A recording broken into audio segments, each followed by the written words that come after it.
ஒரு பெண்ணினுடைய ஜனனகால ஜாதகத்தில் லக்கினம் கன்னியாக இருந்து அந்த கன்னியிலேயே சந்திரன் நின்று, அதாவது ராசியும் கன்னியாக இருந்து அந்த சந்திரன் அதாவது கன்னியில் இருக்கக்கூடிய நட்சத்திரம் என்பது சித்திரை நட்சத்திரம். சித்திரையினுடைய 1, 2ஆம் பாதங்கள் அந்த கன்னியிலே இருக்கும்.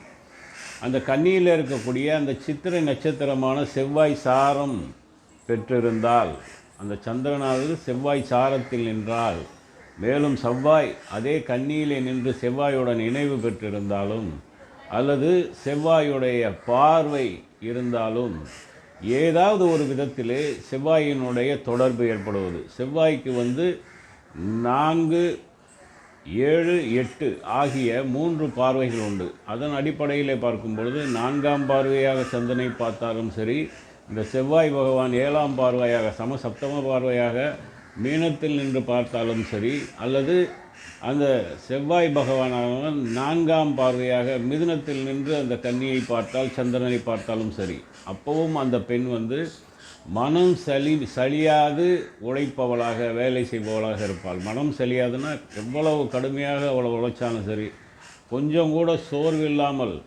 உழைத்து கொண்டே இருக்கக்கூடிய அமைப்பை அந்த மனம் தரும். அதாவது மனமும் கொஞ்சம் கூட சோர்வடையாது, அந்தளவுக்கு கடினமாக உழைக்கக்கூடியவளாக அவள் இருப்பாள்.